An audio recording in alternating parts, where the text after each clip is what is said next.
In a vibrant African village, Lulu's radiant beauty and long, thick braids captivated everyone. But when her cruel stepmother, consumed by jealousy, sheared off her hair, Lulu's dreams of attending the royal dance seemed shattered. Guided by her late mother's words, "Your heart is your true crown," Lulu found courage in her kindness and resilience. With a sparkling scarf and a handcrafted gown, she stepped boldly into the palace, turning heads despite her loss. Prince Oasai, struck by her grace, saw beyond appearances to her unyielding spirit. As whispers of her beauty filled the air, a shocking act of betrayal threatened to dim her light. Yet Lulu's heart shone brighter, leading her to a destiny far greater than she ever imagined. Will her courage make her the queen of not just the prince's heart, but the entire village? In a tiny African village, there dwelled a young woman named Lulu. Lulu was strikingly beautiful, adorned with long, dense, ebony braids. Her hair was so stunning that all the villagers admired it. Every girl in the village wished for hair like Lulu's. Lulu's mother cherished her deeply. Each evening, her mother would brush Lulu's braids, saying, "Lulu, your beauty is your glow, but your heart is your true tiara." One tragic day, Lulu's mother fell gravely ill. Holding her mother's hand, Lulu wept and asked, "Mama, will you recover soon?" Her mother gently caressed Lulu's cheek. "Always stay kind, my Lulu. That's your greatest charm," she murmured. Then her eyes closed forever. Lulu felt utterly alone. Her father, Bako, was a gentle soul but too frail to raise Lulu alone. Soon, he wed a woman named Nyoka. Nyoka had a harsh tongue and a cruel heart. She had a daughter, Tamina, 5 years younger than Lulu. Tamina was pampered, never lifting a finger. She lounged all day, painting her nails and watching TV. Nyoka adored Tamina, showering her with everything. But from the start, Nyoka treated Lulu like a servant. Daily, Lulu scrubbed the house, washed dishes, and prepared meals. Her hands ached, and her back throbbed. One night, after finishing her chores, Lulu was starving. Tearfully, she approached Nyoka and said, "Auntie Nyoka, I've cleaned everything. May I eat now?" Nyoka glared coldly and replied, "That food is for Tamina. Go find scraps outside if you're hungry." Lulu quietly left, finding stale bread to eat under the stars. Missing her mother, she sobbed softly, whispering, "Mama, why did you leave me?" One evening, after her tasks, Lulu sat before a mirror. She tenderly brushed her long, black braids. Gazing at her reflection, she smiled wistfully and whispered, "Mama, they can take everything, but not my hair. It's your last gift to me." The villagers still marveled at Lulu's beauty. Girls exclaimed, "Lulu, you're so lovely. Your hair is flawless." Lulu gave a gentle smile, but her heart ached as she heard no kindness at home. Tamina, watching Lulu from a distance, burned with envy. She whined to Nyoka, "Mother, why do they call Lulu beautiful? I'm prettier." Nyoka embraced Tamina tightly. "You're the finest, my dear. Lulu will never outshine you," she assured. That night, Lulu lay in her small bed, clutching her mother's photo. She murmured softly, "Mama, I'll keep my heart kind, as you taught me." Lulu drifted to sleep, dreaming of happier times. Unaware of looming trials, Lulu matured. Her beauty grew even more radiant.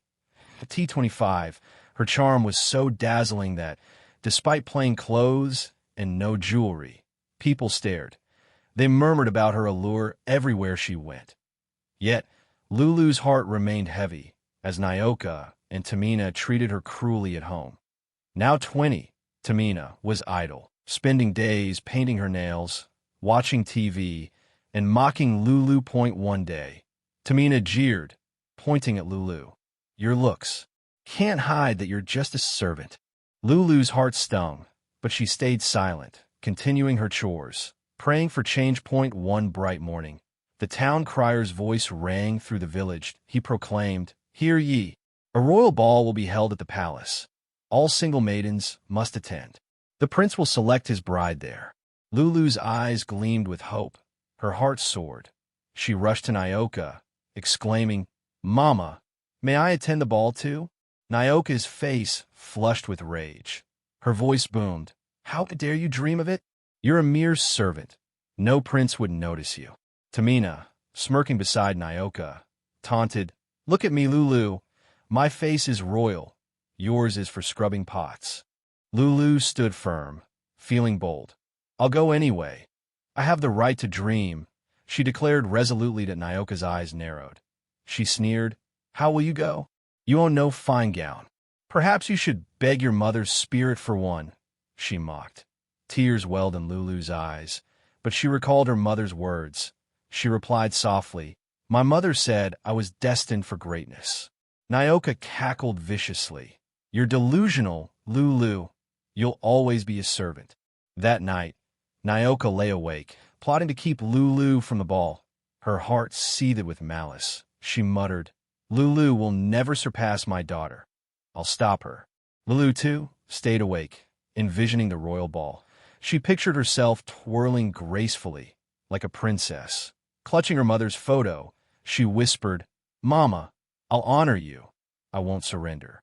Outside, stars glimmered, as if urging, "Be strong, Lulu. Your dreams outweigh your woes." Unbeknownst to Lulu, a sinister plan brewed in Nyoka's mind. That Nyoka's heart was consumed by jealousy and spite. She couldn't stomach Lulu finding Jay. Why, as Lulu finally slept, dreaming of elegant gowns and lively music, Nyoka grinned wickedly. She hissed to herself, "Wait, Lulu. Tomorrow your dreams will shatter." The day before the ball arrived swiftly. Lulu was joyful, smiling as she cleaned and cooked. She scrubbed, swept, and prepared meals. Nyoka barked orders, ensuring Lulu had no rest. "Rewash those clothes. They're filthy." Nyoka shouted. "Yes, Auntie," Lulu replied softly. Working faster by dusk, Lulu was exhausted. Her hands and feet ached, but she didn't grumble.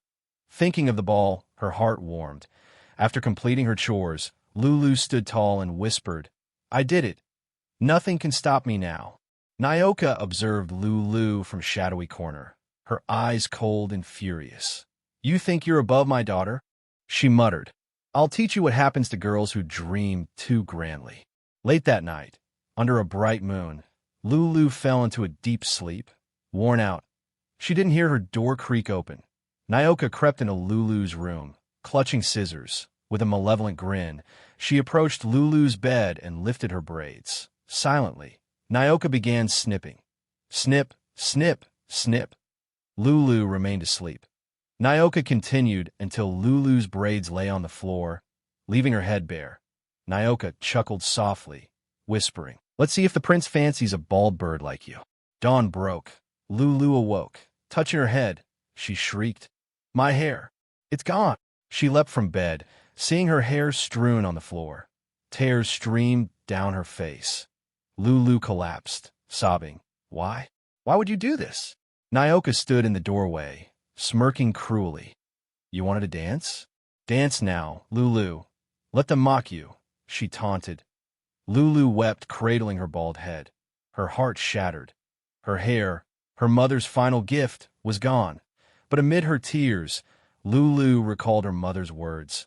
"Lulu, your beauty is your light, but your heart is your true crown." Wiping her tears, Lulu felt pain but also resolve. "You may take my hair, any Nyoka, but not my heart," she whispered bravely. She rose, grabbed a lovely scarf, and carefully covered her head. She hurried through the village as onlookers stared in surprise. She pounded on her best friend's door. "Amina, please open fast," she called. Amina opened the door, seeing Lulu's tears. "Lulu, what's wrong?" "My hair," Lulu sobbed. Annie Nyoka sheared it off. Amina embraced Lulu tightly. "Come in quick. We'll make this right. Your hair was lovely, but your heart is mightier." Lulu managed a faint smile, hope rekindling. She knew Nyoka's cruelty couldn't break her spirit. In Amina's cozy home, Lulu wept softly. Amina held her hand, hugging her warmly. "Don't cry, Lulu. Amina said tenderly. Hair regrows, but your heart's beauty is eternal. Lulu touched her bare scalp, whispering, but they'll ridicule me. How can I face the prince? Amina smiled kindly. You'll go. We'll show them true beauty. Amina opened a large box, revealing a stunning royal blue gown that Lulu's eyes widened in astonishment. It's for you, Amina said gently. I crafted it myself. You'll look divine. Lulu donned the gown, feeling like royalty. Amina handed her a sparkling scarf adorned with gemstones. Wrap this around your head, Amina advised. They'll see your strength. Lulu gazed in the mirror, smiling. She felt courageous. Soon, they arrived at the royal ball. The palace glowed with lights and music. Many lovely maidens stood in exquisite dresses that Lulu's heart raced. As she entered, all eyes turned to her. They murmured, "Who's that?"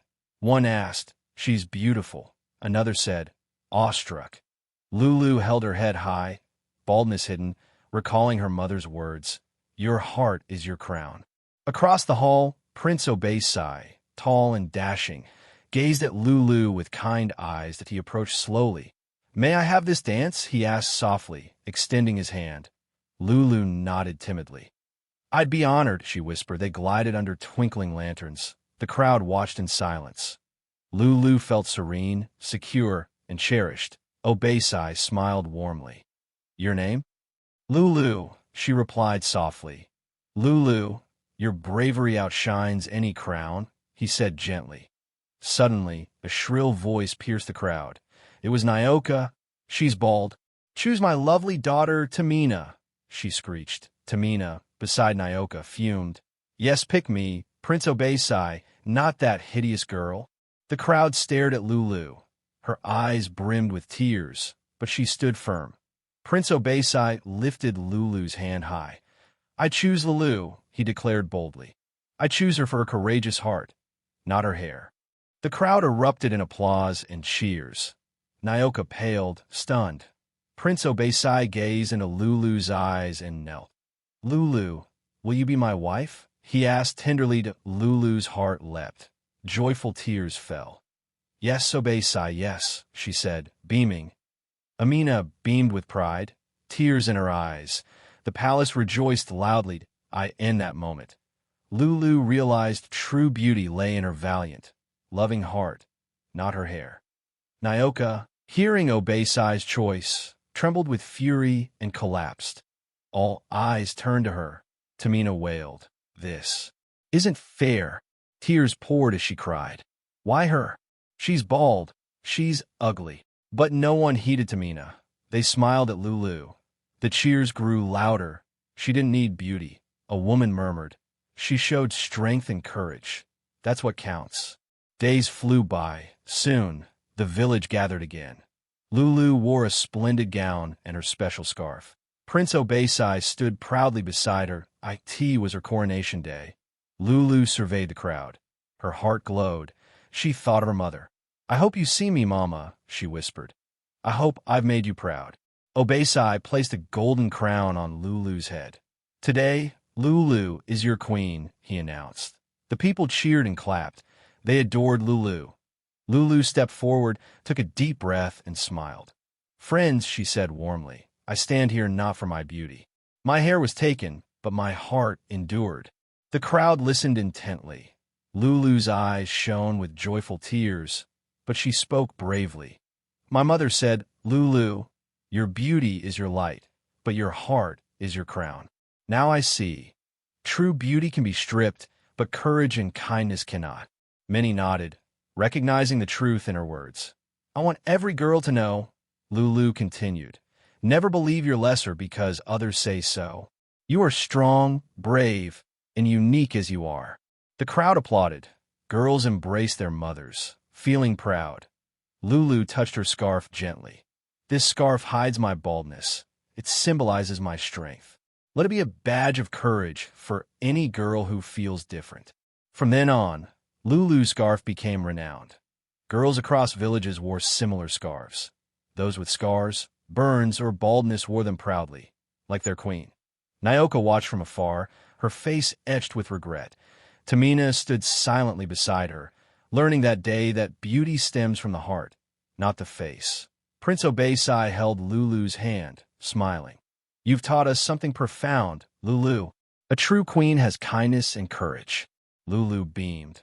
Her dream was fulfilled, not by her hair, but by her steadfast, loving heart. The villagers never forgot. You can take a crown, but not courage. True royalty resides in the heart. Besties, has anyone tried to steal your crown? Share honestly. How did you cope, and what kept your heart strong? I'm eager to hear your tales.